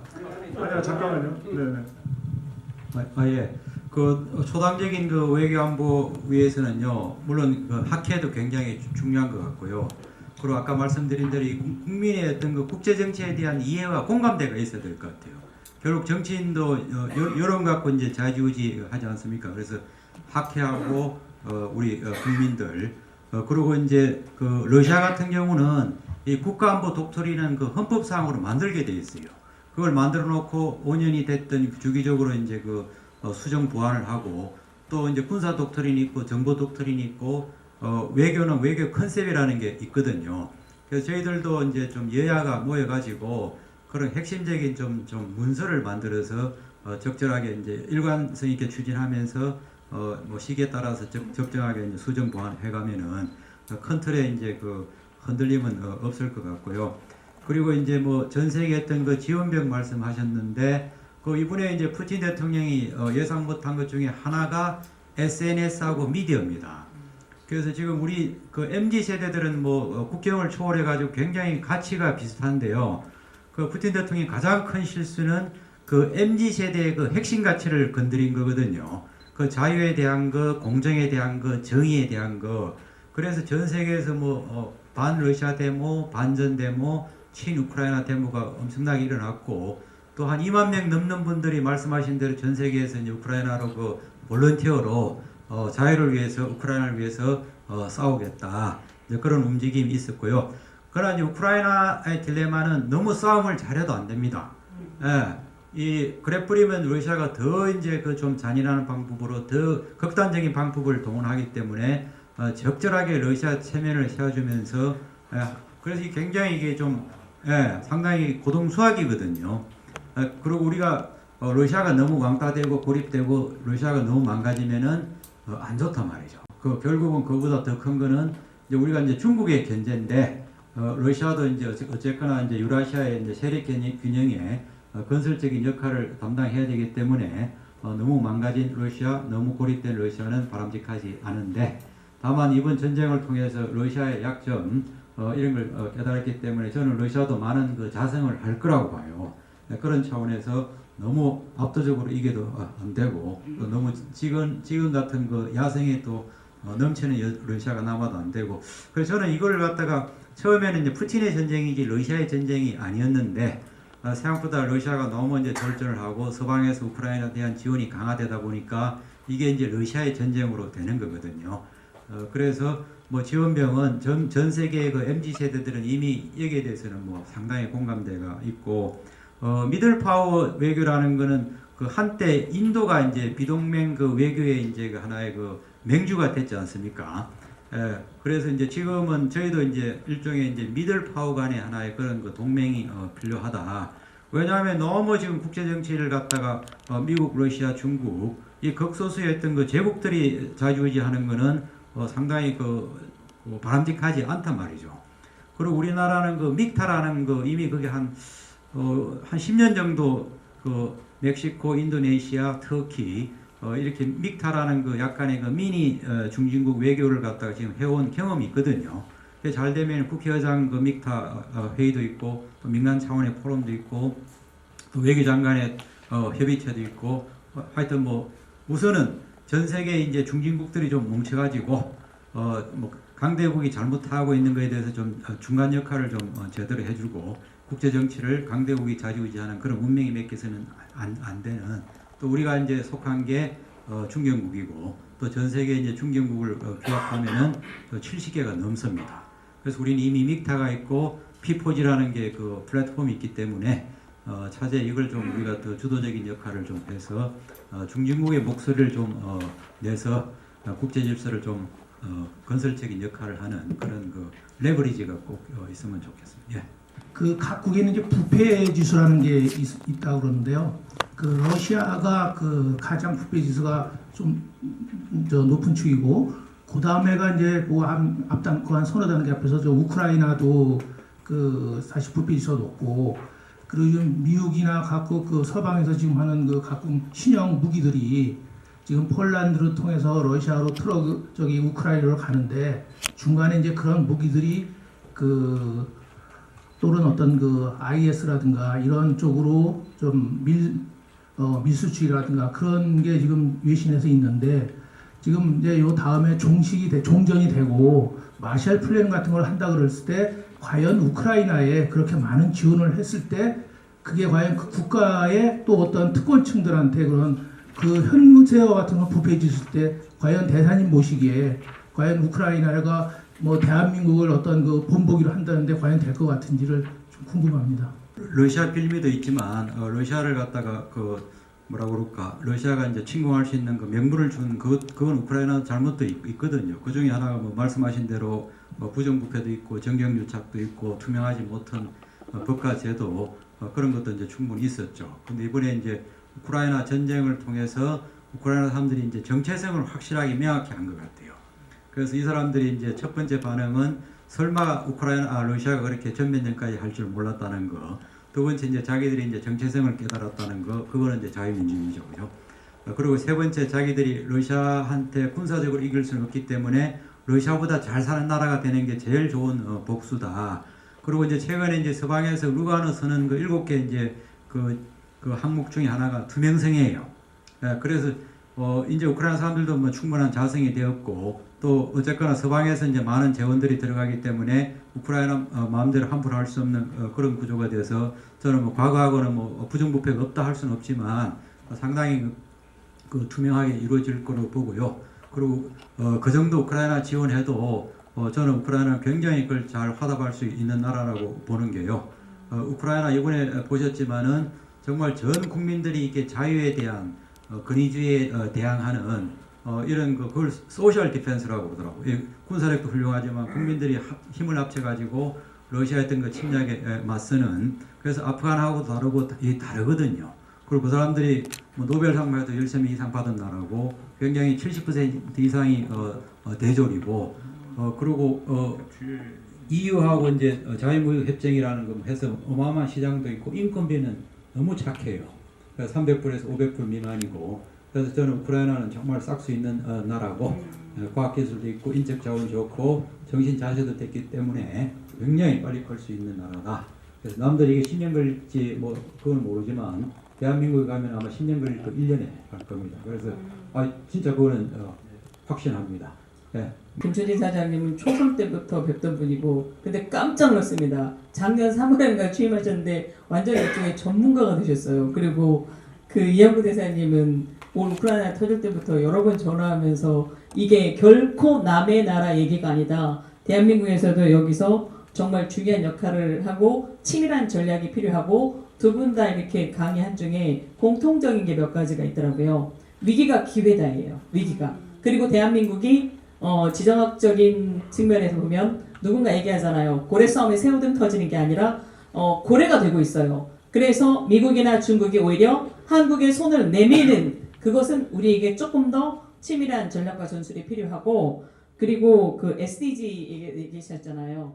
그 지속 가능한 Sustainable Development Goals이고 이거 굉장히 중요하고 전주에서 왔는데 예. 전주에서 질문하러 왔어요. 예. 마지막 어쨌든 이제 저 뜨거운 열기에 참 동참했던 데 대해서 굉장히 기쁘게 생각합니다.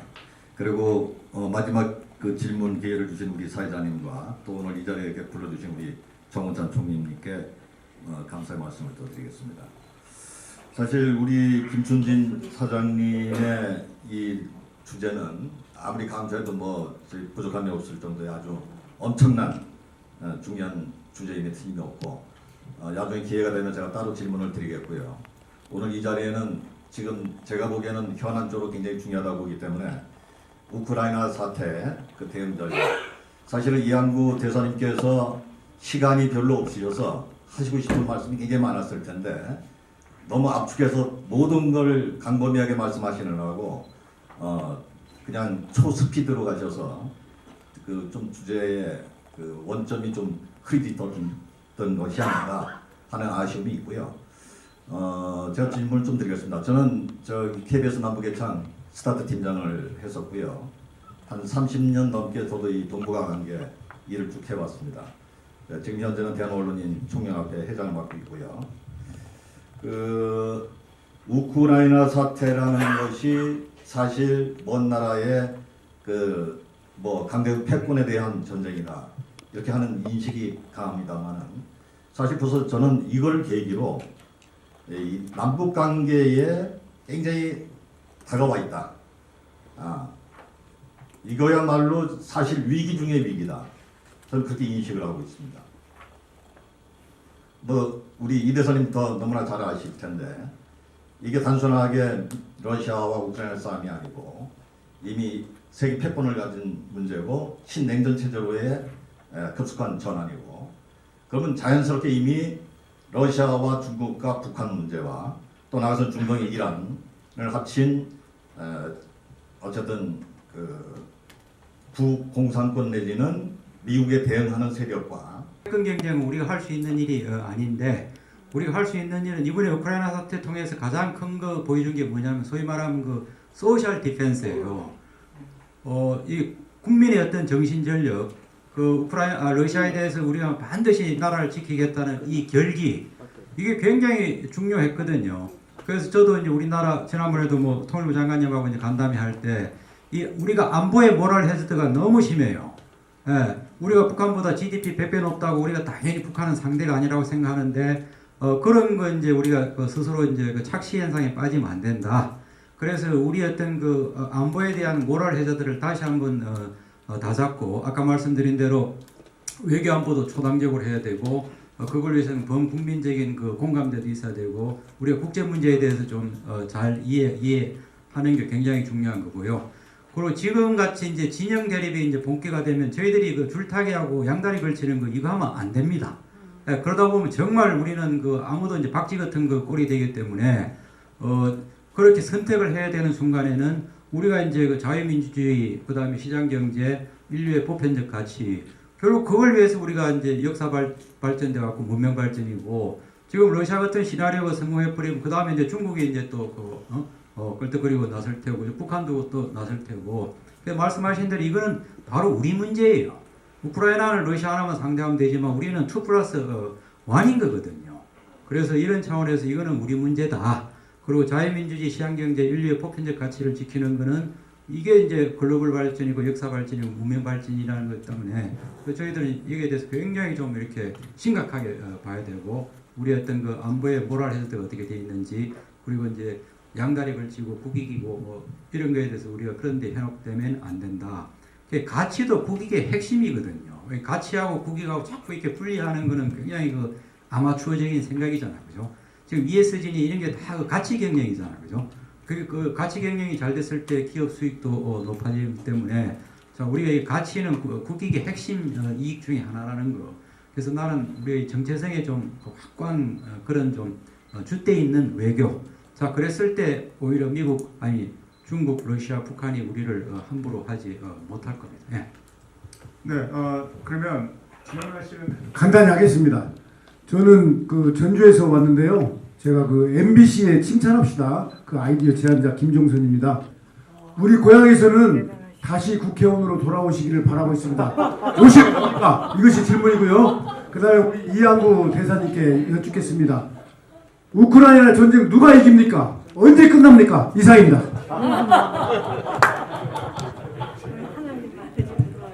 예, 제가 이번에 그 우크라이나 사태를 보면서 저는 푸틴 대통령이 총리되는 과정부터 러시아에서 봤는데 우리들조차도 제대로 된 판단을 할 수 없구나. 이 합리적인 판단에 이번에 그 한계를 보여줬거든요. 합리적인 판단이라면은 전면전도 하지 말았어야 되고, 전면전을 해서 3, 4일 만에 안 끝났으면은 플랜 B로 돌아서야 되는데 계속 지금 악수만 악수를 두고 있어요. 그래서 이걸 전망을 하는 건 상당히 어렵지만, 저는 전쟁은 러시아가 완패입니다.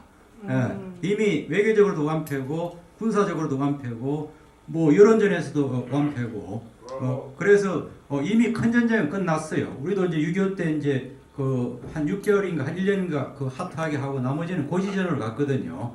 그래서 지금 큰 규모의 전쟁 끝나고 나머지 20% 영토를 놓고 누가 더 뺐느냐 뺏기느냐. 뭐 저는 그래서 뭐 이미 이제 이거는 러시아의 완패지만, 또 아까 얘기했듯이 러시아가 너무 못해도 안 돼요. 그래서 러시아 나름대로 이제 체면도 세워줘야 되기 때문에 러시아도 잘했고 우크라이나도 잘했고, 이렇게 양쪽에 좀 위신을 좀 세워주는 거. 그래서 지금부터 중요한 거는 이제 전쟁이 언제 끝나는가가 아니고 어떻게 우리가 전후복구해서 활약을 할 거냐. 그래 전후복구 열심히 했을 때 전쟁도 빨리 끝나는 거거든요. 그래서 이미 이제 국지전은 8년 동안 진행되어 왔고 지금 그 규모가 커지는 그 차이지. 그래서 저는 이게 더 줄어들 거고, 정말 더 궁금하면 한두 달 안에 이제 더 군사적인 그 대충돌을 한번 하다 보면은 이제 밸런스가 나오는데요. 우크라이나가 보니까 참 잘 싸우고 그다음에 이게 우주 항공까지 다 이용해가지고 굉장히 과학적으로 하고 게릴라전도 하고 또 서방의 어떤 그 지원도 있고 지금 러시아는 뭐 하다못해 이제 용병이 안 돼가지고 그 제수까지 지금 뭐 동원한다는 거 보면은 거의 뭐 탄약 무기 병력 다 바닥났고 무엇보다도 명분이 없는 거. 또 지금까지 5개월 동안 저렇게까지 한 거는 러시아의 어떤 그 한계를 보여줬는데 다만 문제는 그 원전을 건드릴 거냐, 이 전술 핵무기를 쓸 거냐, 이런 걸 이제 우리가 조금 잘 이해해 주셔야 되는데 일단은 뭐 저는 큰 국면은 다 지났다. 그리고 빨리 전쟁 끝나기를 원하면은 빨리 우크라이나가 잘 싸울 수 있도록 인도적인 지원, 전후 복구 이걸 잘하는 게 전쟁을 종식시키는 건데 아까 말씀드렸듯이 이거는 러시아를 너무 망가지게 해도 안 된다는데 또 우리가 고민이 있습니다. 네, 교수입니다.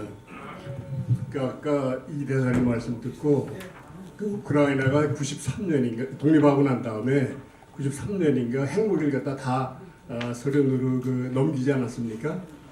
네, 그래서 그 전쟁을 하고 나니까 사람들이 그 핵무기를 갖다가 다 주지 않았으면 전쟁을 방지할 수, 소련의 침입을 방지할 수 있지 않았겠느냐라고 얘기하시는 분도 있었고, 또 실제로 93년에 아까 이야기한 미어샤이머 교수가 포레인 어페어스에 우크라이나의 핵을 유지하는 게 우크라이나의 평화를 보장하는 것이다라는 글을 썼어요. 그리고 또 그 동교수는 최근에 한국하고 일본의 핵무기를 갖다가 유지하는 게 좋다 이런 뜻을 기호하신 걸 제가 본 적이 있습니다. 대사님 의견 어떠신지 궁금합니다. 자발적으로 양도 안 하면 8비트를 쓰라도 양도하는 거거든요. 그래서 우크라이나의 본질적인 문제는 핵무기가 아니고 내부에 있다 이거죠. 그 우주항공 대국의 농업 대국의 인적 자원 대국의 러시아하고 똑같은 그 소련의 레거시가 남아 있는 거예요. 그게 정경유착이고 부정부패고 이런 투명하지 못하는 거거든요. 그래서 우크라이나의 그 문제는 내부에 저는 1차적으로 있었고 그게 이제 그 대외적인 외교 노선이 이제 친러냐 친서방이냐 왔다 갔다 하면서 러시아를 좀 자극했던 그것뿐이지. 만약 처음부터 이제 이게 자강에 대해서 안보에 대해서 그렇게 잘 인식해가지고 내부적인 정경유착 문제, 부패 문제 이걸 해결했더라면 인구 4,500은 뭐가 부족해요. 예. 그래서 이거는 1차적으로는 그 우크라이나 내부 문제다. 그러나 러시아도 마찬가지지만 이게 체제 전환 과정이 30년이 지나도 이게 숙제가 안 풀리는 게 또 한계가 있거든요. 그래서 그 당시는 핵무기 양보하는 게 맞고 어마어마한 그 골든 타임이 주어졌음에도 불구하고 러시아의 어떤 그 안보적인 위협에 대해서 자기들도 설마했다는 거 아닙니까, 그죠? 그래서 자기 스스로 이노베이션하고 리폼을 제때 하지 못한 저는 그게 훨씬 더 큰 이유 같아요. 이양구 대사님께 질문하겠습니다. 지금 러시아 우크라이나 전쟁의 그 결과가 한반도 분단 상황을 모델로 한다는 말이 지금 돌고 있고 그렇게 될 가능성이 대단히 높은데 우리 대사관님께서 부터요 우리 이런 상황 속에서 한국과 우크라이나 관계를 부각시키는 이유가 무엇인지 아니면 북한이 지금 러시아 쪽에 붙었는데 우리는 우크라이나 쪽에 붙을 수 없는 것인지 궁금합니다. 양자 차원의 전쟁이 아니고 그죠. 이거는 그 자유민주주의를 지키느냐 또 러시아의 어떤 패권이 우크라이나를 넘어서 이제 동유럽으로 발틱 3국으로 확대하느냐 이거는 대단한 그 패권 싸움이고요. 그 2월 4일 날 그 북경에서 중국하고 러시아 이제 양 정상이 만나가지고 어마어마한 그 합의를 했어요. 정상 공동선언 보면은 그래서 쉽게 말하면 천하양분론입니다. 미국 조선해고 유라시아 서쪽은 러시아가 먹고 동쪽은 중국이 먹고 그때까지만 해도 뭐 두 정상이 상당히 좋았는데 이제 이게 3, 4일이 아니고 스텝이 꼬이는 바람에 중국한테도 굉장히 이제 머리가 아파졌고 또 러시아가 잘 싸울 줄 알았는데 이 권위주의 체제, 부정부패, 군 현대화 이런 것들 때문에 이제 결국 중국도 똑같은 그 이상의 문제를 안고 있고 대만 같은 경우 우리가 가소평가하면 안 되겠다는 이런 좀 살벌한 메시지를 줬다고 보거든요. 그래서 우크라이나 이게 선방하지 않으면은 그 다음은 이제 제2라운드는 한반도입니다. 그리고 대만하고 이제 그때 되면 이제 그래서 이거는 그 어떻게 보면 우크라이나가 우리를 위해서 먼저 매를 맞아준 거고 여기서 그래서 반드시 이겨야 그리고 아까도 얘기했듯이 이제 이게 푸틴의 잘못이지 또 러시아 전체의 이게 잘못으로 우리가 동일시하면 안 될 것 같아요. 그래서 저는 어떤 시기든지 이제 푸틴의 시대는 끝났고 러시아도 어마어마한 그 변화와 성찰과 자성이 올 걸로 보여지고요. 그래서 우리가 최악의 시나리오는 러시아, 중국, 북한의 그 삼각 연대가 강화되는 거, 그게 우리한테 이제 최악의 시나리오인데 바라옵기는 빨리 우크라이나가 선전을 하고 러시아의 가장 큰 챌린지는 중국이고 또 러시아의 더 큰 챌린지는 미국도 서방도 아닌 우크라이나와 똑같은 정경유착 부정부패 이거거든요. 그래서 그렇게 봤을 때 저희들 뭐 그런 여지도 있다. 그래서 우리는 그 워스트 시나리오를 가지 않도록 빨리 우크라이나가 좀 선전할 수 있도록 하고 그래서 중국이나 러시아가 네, 그럼 마지막 질문 받겠습니다. 기회 주셔서 감사합니다. 저는 월남전 전쟁을 한 사람인데요. 우크라이나 잘 듣고 있고 김 의원님 옛날에 참 감사하고 반갑고요. 김 의원님께서 지금 사장님께서 제일 잘한 거 저는 감동을 한 거 하나만 말씀드리겠습니다. 김치데이. 예, 아주 잘했습니다. 제일 잘했습니다. 그리고 이 말씀은 왜 그러냐면 우리의 5,000년 역사에 피에 흐르는 것은 김치입니다. 저는 월남전에서 전투를 할 때 최민신 장군님 전투를 어떻게 할 거냐, 이 김치를 안 먹으니까 전투를 할 수가 없다. 미국 시레이션 뭐 다 갖다 줘도 그 당시에는 그랬습니다. 지금은 변화가 됐겠지만 이제 끝으로 김치데이 계속해서 지역마다 김치데이, 온 세계 김치데이, 일본 그때 이건 중요하기 때문에 또 이제 모르는 학생들은 모를 거예요. 예, 중요한 역사니까 그 당시에도 김치를 먹여야 되는데 최민희 장군이 그 판단을 하고 지휘관으로서 그런데 김치를 먹여야 되겠다 하니까 일본에서 가져와 가지고 일본에서 공급을 하려고 그랬는데 참모들이 거기서 여러 가지를 했더니 김치는 우리의 5,000년 역사에 우리가 만드는 거다. 어디에 너희들 김우치가 감히 이렇게 할 수가 있느냐 해서 미국 군수참모가 얼굴이 벌거려가지고 맞다 그렇게 했다는 역사가 있습니다. 이거 굉장히 중요한데 김치데이 정말 잘했습니다. 대한민국은 김치입니다. 제가 도착하자마자 작년에 기자간담회를 했죠. 그래서 왜 이게 원유가 뭐고 왜 그걸 하려고 그러느냐 그래서 제가 그런 말씀을 드렸어요.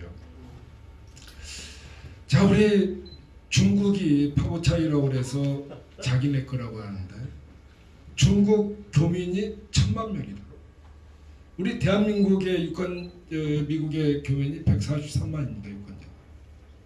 피플 파워로 봐도 중국을 당할 수가 없어요. 또 국력으로 봐서도 그렇습니다. 그런데 미국하고 중국하고 지금 틈새가 벌어진 사이가 나쁘다.